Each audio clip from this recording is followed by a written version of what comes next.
Chosen one, I want you to understand that your presence here today is not a coincidence. It wasn't an algorithm that brought you to this moment, nor was it a random click of a button. There is a deep, prophetic reason why God has led you to hear these specific words at this exact time. Heaven does not repeat itself without a very serious purpose, and if you are listening to this right now, it is because God has already been whispering to your soul. He has been gentle, He has been quiet, and He has been incredibly patient with you. But today, He is moving from a whisper to a clear, unmistakable shout, because this is your fourth warning. The weight of repetition in the kingdom of God. Repetition is never accidental. When the Creator of the universe speaks a message more than once, it isn't because He is unsure of Himself or because He forgot what He said the first time. God is precise and He is purposeful. When heaven repeats a word, it is a sign that time is narrowing and a response is required. 3 times before this, He nudged your spirit. 3 times He checked the state of your heart and waited for you to align your life with His will. Now, this 4th word carries a different kind of weight. It is not a weight of anger, but one of absolute urgency. Mercy before consequence. You must realize that this is a pivotal moment where heaven is saying, I have been patient, but I will not be ignored. Perhaps you have spent the last few weeks or months rationalizing your choices. You might have convinced yourself that there would always be another chance, another sign, or another season to get things right. But hear me clearly, warnings are simply mercy given in advance. God always speaks before He allows consequences to land, and He warns before He removes His hand of protection. This 4th warning is the ultimate proof that He still cares enough to interrupt your path before it's too late.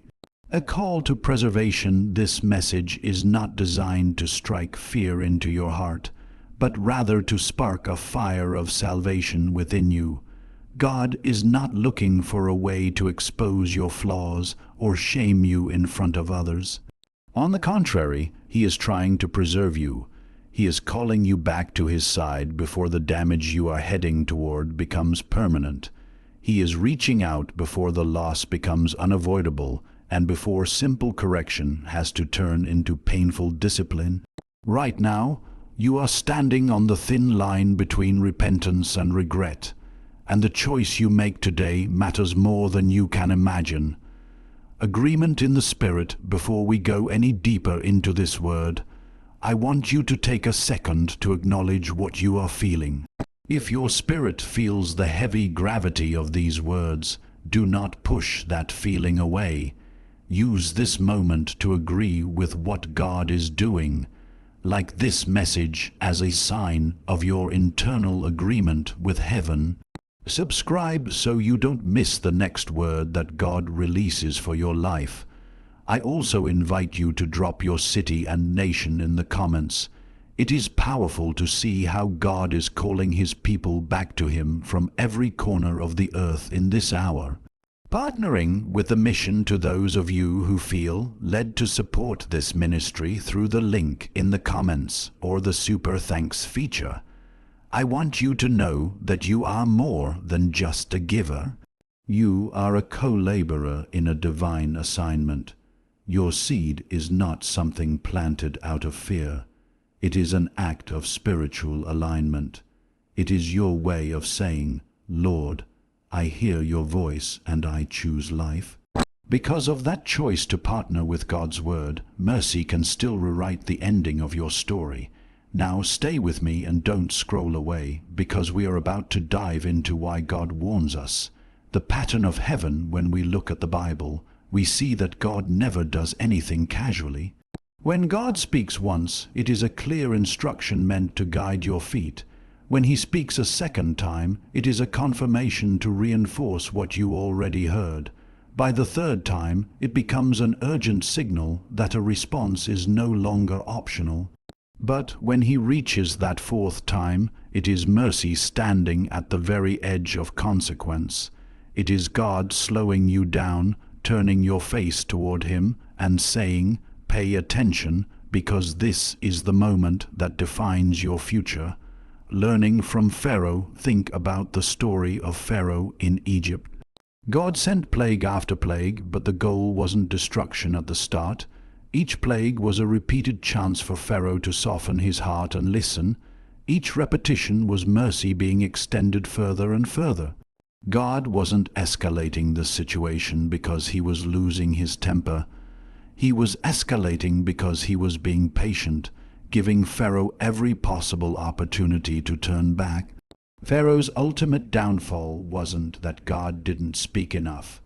It was that Pharaoh refused to respond to the repetition of grace. Lessons from the wilderness. We see the same pattern with the Israelites in the wilderness. God warned them over and over again before he ever allowed the consequences of their unbelief to take hold. He sent signs, daily manna, and constant reminders of his power. Every single warning was an invitation to trust him more deeply and realign their hearts with his promise. When the consequences finally arrived, it wasn't because God had been silent or distant. It was because he had already spoken multiple times and had been consistently ignored. Repetition was always the grace that preceded the consequence. The preparation of Peter, even Peter experienced this divine repetition. Jesus warned him 3 times before the rooster crowed not to humiliate him, but to prepare him for the restoration that would follow. Jesus already knew that Peter would fail, yet he spoke ahead of time so that when Peter fell, he would know that it wasn't the end of his story.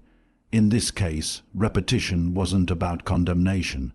It was about preparation. God doesn't repeat himself because he's forgetful. He repeats himself because you haven't moved yet, and he's giving you one more chance to get into position. The evidence of relationship, understand this. A warning is the greatest proof that the door is still open for you. God does not waste his breath warning someone he has already given up on. He does not bother correcting a heart he has decided to abandon. Therefore, warnings are not signs of rejection. They are the highest evidence of a relationship. They mean that heaven is still heavily invested in your life and is still reaching toward you with a specific intention. If God wanted to leave you to your own devices, he would simply go silent. Silence vs. Warning. Many people mistake silence for peace, but in reality, silence can be a sign of absence. The fact that God is still speaking to you, even if the word feels heavy, is a sign that he is still extending his hand of mercy. Warnings are invitations wrapped in a sense of urgency. God doesn't raise his voice to scare you or intimidate you. He raises his voice to save you from a collision you don't see coming. It is the sound of grace knocking as loudly as possible before the window of opportunity finally closes. Discipline as direction in Hebrews 12:6. The Bible tells us that the Lord disciplines the ones he loves. You have to shift your perspective on discipline. It isn't punishment. It is divine direction. It is correction with a high purpose, not condemnation meant to bring shame. God disciplines you because he cares about where you end up. He sees the future that is waiting for you and refuses to let you drift into harm's way without a fight. This discipline is proof that you are a child of God and that you still belong to him. The precision of the 4th word, God's 4th warning, is never random or emotional. It is incredibly precise. It usually touches the exact area of your life that you have been circling for years but have never fully confronted. It's connected to things God has already mentioned to you in your private prayer time. This warning isn't providing you with new information. It is a final invitation to finally act on what you already know is true. It touches the patterns you excuse and the delays you have tried to justify for far too long. Identifying the turning points, these warnings often center on a few specific things: a relationship you were told to release, a habit you keep hiding, or a calling you keep running away from. These aren't small details. They are major turning points in your destiny. Each one represents a fork in the road where obedience leads to life and stagnation leads to spiritual weight. God is bringing these back to your attention because unresolved obedience acts like a lead weight on your soul. He's not asking for perfection today. He's simply asking for a movement toward Him. Movement over activity. Many people confuse being spiritually active with being spiritually obedient. You can pray, you can study, and you can reflect, but if you never actually move, you aren't being obedient. Obedience is action aligned with God's instruction. When you postpone that action, your spiritual growth hits a wall. Delayed obedience is still a form of disobedience because time does not soften the original instruction. It only hardens your internal resistance. What starts as a small hesitation can eventually turn into a permanent justification if you aren't careful. The deception of delay. James 1:22 warns us not to merely listen to the word and deceive ourselves, but to do what it says. Deception is often very subtle. It feels spiritual to think about obeying, but thinking is not doing. It looks like agreement without any actual change in behavior. God's fourth warning is meant to break that cycle of self-deception. It is a loud call to align your life before your delay becomes your ultimate destiny. The fourth warning isn't necessarily louder than the others, but it is much heavier. The gravity of the moment, this moment, carries an incredible amount of gravity because it sits right at the edge of a final decision. The fourth time feels different because heaven is no longer just informing you, it is urging you. The weight you feel isn't God trying to crush you, it's the weight of significance. Consequences are closer now, not as a punishment from a mean God, but as the natural outcome of repeated choices. If nothing changes, the reality of your seeds will eventually catch up to you, and God is trying to intercept that harvest. Sowing and reaping. Galatians 6:7 reminds us that God cannot be mocked, and that we will reap whatever we sow. This is a spiritual law of the universe. Seeds don't disappear just because time passes. Time actually causes them to grow. What you continue to plant in secret will eventually rise in public, whether you are ready for it or not. Truth spoken before the impact is the ultimate act of mercy. God is being honest with you because He loves you too much to let you collide with the results of your own disobedience. Hope is igniting even in the middle of this serious warning. Hope is starting to ignite. If you are hearing this, it means God is still speaking, which means your story is not over. The fourth warning is the final act of mercy before clarity replaces all your confusion. God is saying that He still wants to restore you and elevate you.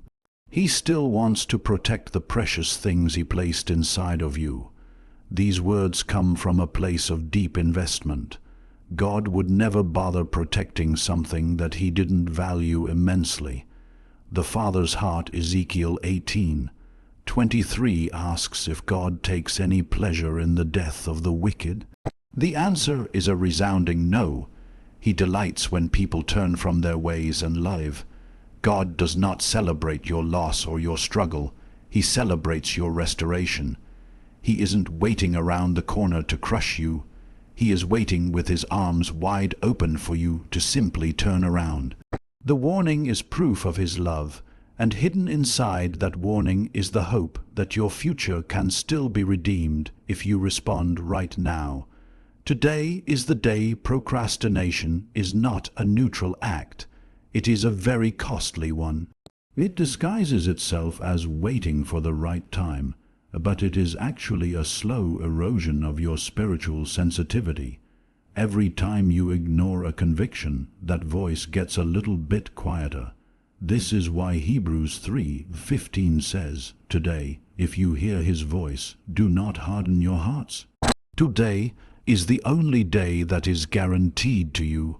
Grace is active right now, mercy is extended right now, and the direction is clear right now.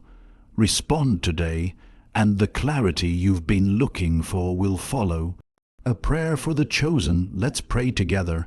Heavenly Father, we come before you knowing this moment is sacred. Thank you for the mercy that refuses to give up on us, and the grace that interrupts us before destruction does. Lord, we acknowledge our delays and our excuses. We ask for your forgiveness for choosing comfort over obedience. Wash our hearts and renew our minds today. Shatter every wall of pride or fear that has kept us from moving. We choose to align with your will, to step out in faith, and to trust that where you lead, you will surely protect. In Jesus' name, amen. I hope this message has stirred your soul. If you feel led to support this mission of spreading God's word, please see the link in the comments. Your support helps us reach more people with this urgent message of grace. Would you like me to find some specific Bible verses that focus on God's restoration after we choose to obey?